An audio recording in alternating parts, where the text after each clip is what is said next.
Hello, everyone, and welcome back to Hills and Hollers Homestead. Again, I'm with the wife. Hello. And she's cooking again. Tomorrow is going to be our family Thanksgiving dinner because we had a family member had to have a procedure done and stuff. So tomorrow is going to be our Thanksgiving dinner. I wanted to show you guys something that a lot of people are probably going to frown on, or would probably highly question my doing this. But anyways, so these are canned green beans grown right out of the garden. This was grown at Emily's grandma's. And these were done in 2010. If you see the 10 on the lid, these were. Now you said your grandma did everything, or she did her beans. She did not pressure can.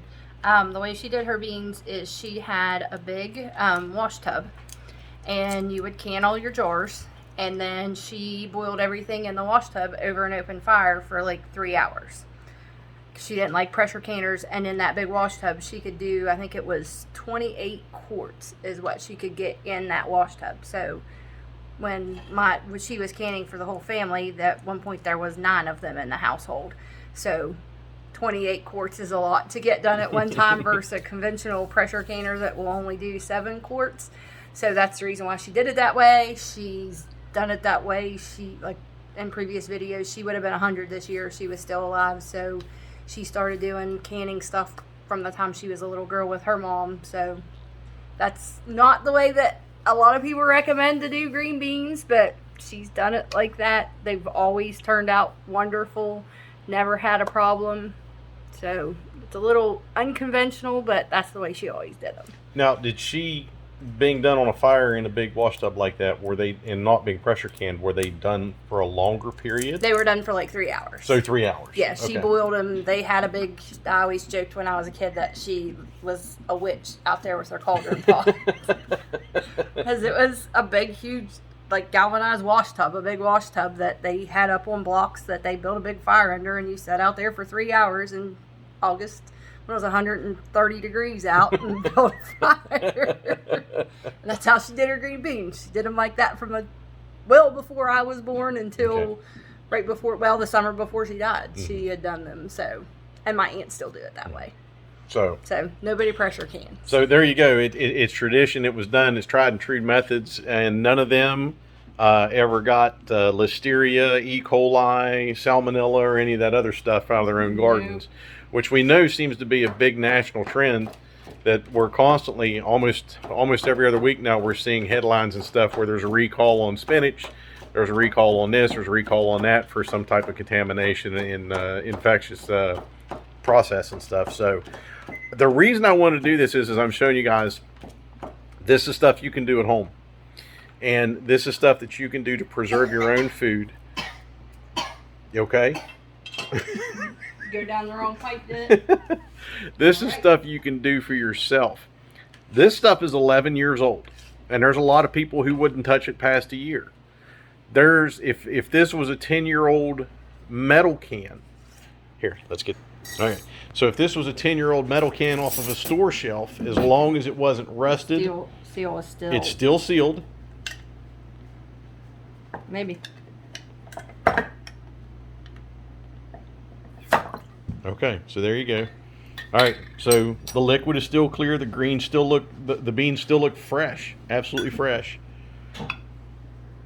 And they're still. All right, so hold on to that one for a minute. You pull the bean and it There, still hand it to me. does have some strings in them. All right. But they're string beans. So there you go.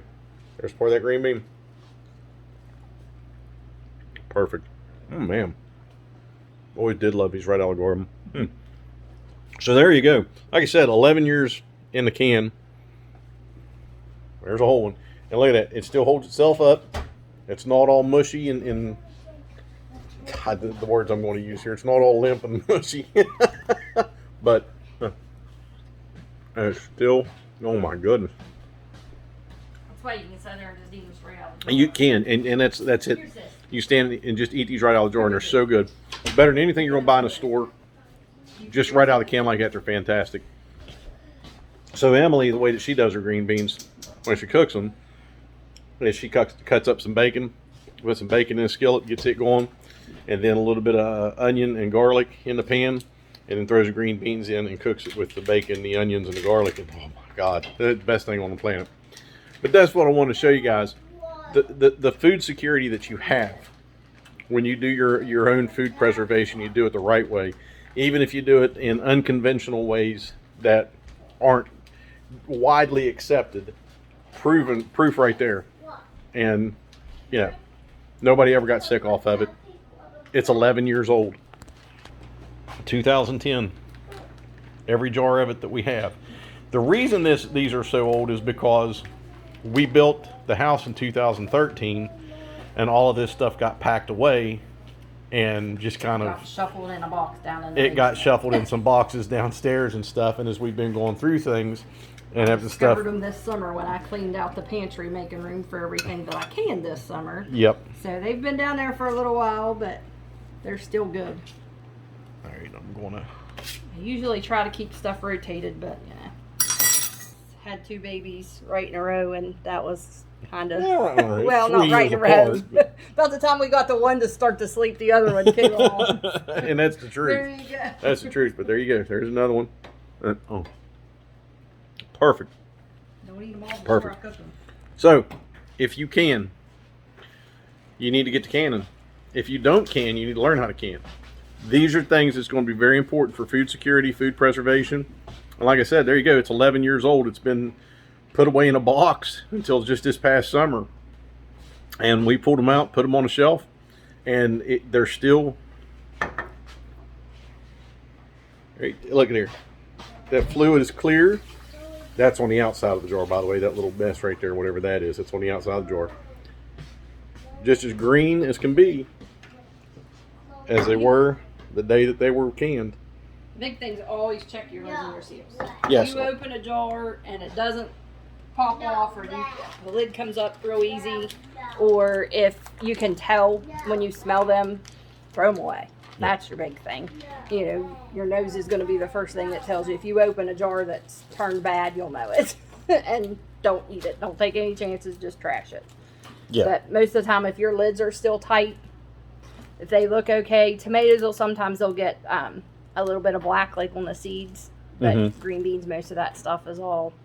My grandma kept stuff for years. If it got sorted, she tried to, rotate her shelves so it didn't happen, but it did every once in a while. But she canned for, well, she was 86 when she passed away, so she'd been canning since she was a little girl. She probably had close to 80 years of canning experience by the time. So she knew what she was doing. Kids and all of the 7 kids and 10 grandkids and how many neighbors. I actually hit that around the other way. Show you our mess. We got everything stacked up over here. But that's the point of that right there is this is stuff that's passed on from family to family to generation to generation and stuff, and still tried and true. I mean, if her grandma would be 100 this year, you figure, 80 years ago, this is what they were doing. Even these are the methods. This is what we're trying to get people encouraged to get back into, and start doing this again, and that way we can starve the system. And if you've seen today's earlier video, you understand what I mean by that. Starve the system. No longer be dependent on them like that. It's November. We're going to have green beans from 2010 with our Thanksgiving dinner tomorrow. So that's it. I just want to share that with you. So, stupid, brave, brave, stupid, but these things are still sealed. They look perfect and they taste fantastic. So we're not going to complain, and we are going to enjoy them. So folks, thank you for visiting the channel. If you don't mind, give us a like, hit that thumbs up button. That helps support the channel. Leave us a comment, tell us what you think, and subscribe to the channel. Take care. God bless.